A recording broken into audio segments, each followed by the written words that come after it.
Hey there, welcome to Synth Seeker. My name is Luke. This is the third and I think final video that really focuses on the Moog Minimoog, this Model D 2022 edition. Because I'm just going to it's going to get incorporated into the music I make. And I'm not really I'm not a gear review site, but there's a few additional observations I'd like to make. And just point out to people if they're considering getting any sort of Model D reissue, okay? Things to look for, things that this one supports or lacks, and things that might be different in software or other forms of hardware, okay? And also to play this new sound. New being relative, new in that I created it recently, but I'm sure you've heard this on albums before or something like it.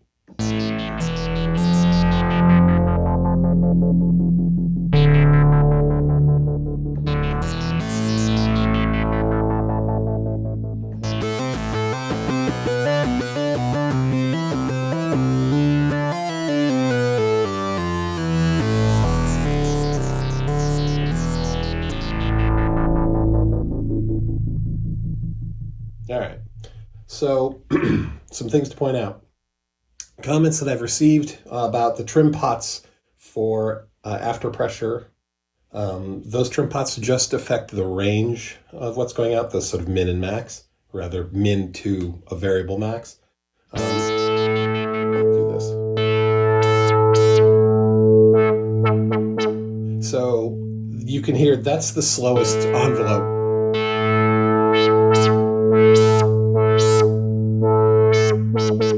It's still nearly just a gate. So I don't know. We'll see what happens there. But thank you for the tips on the trim pot. I had tried it, and it improves it slightly in that there's some overage on it, but it's still just a gate. Some things for you to be aware of. Okay, there is this new added LFO, where you can use the third oscillator as an LFO. But here's the thing: they're free running. Okay, so you can hear that.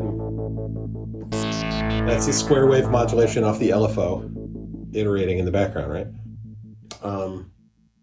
So one of the things you have to remember is it's free running. So a lot of people want that LFO to sync to MIDI, right? To lock to the grid.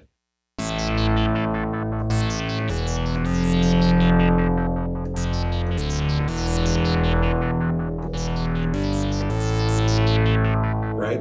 Those are in time with what I'm playing, okay? Well, it's not that they're in time with what I'm playing, it's that I'm playing in time with the LFO, right? That first note, I listen to it, and I count in my head as their eighth note beats, and then I play along with it.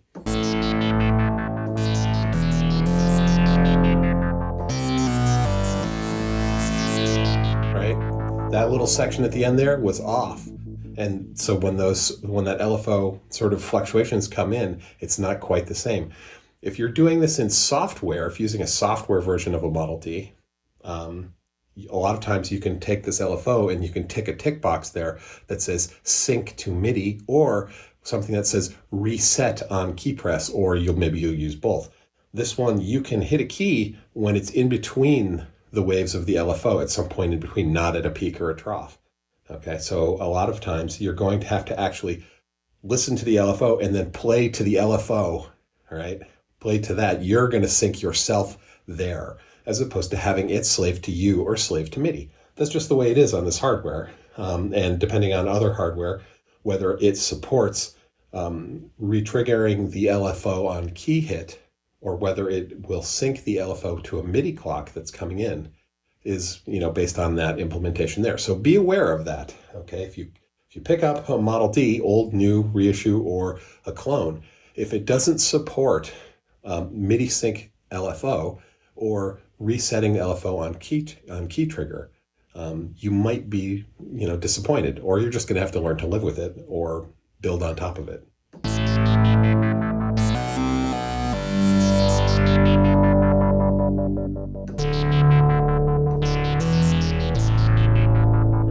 It's not that hard, though. Something else to pay attention to. By default, the keyboard is in legato mode. So when you go to, I'm going to turn the LFO down. When you go to play a run of notes, with the contour.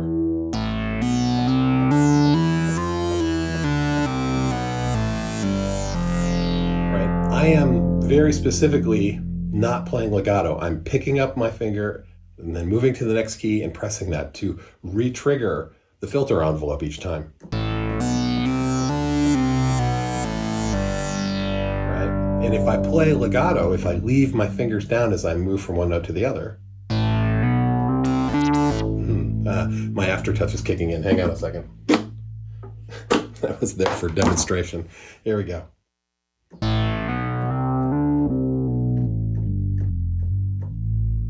Right, that filter envelope isn't resetting on each note press. And so it's closing the filter and closing the filter, and we're getting quieter and quieter. Now, I like that, and I design sounds to make use of that.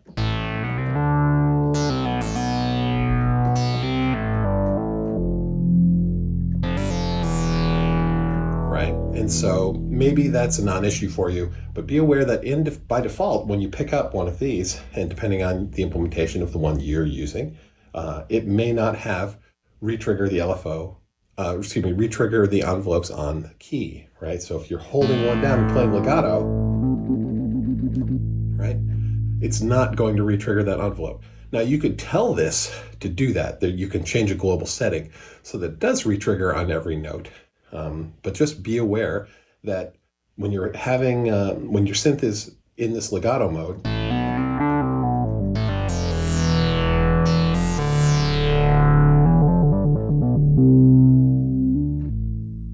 you're going to have to learn to play with awareness of your articulation. You're going to have to pay attention to how you're playing, whether you're actually playing legato or not.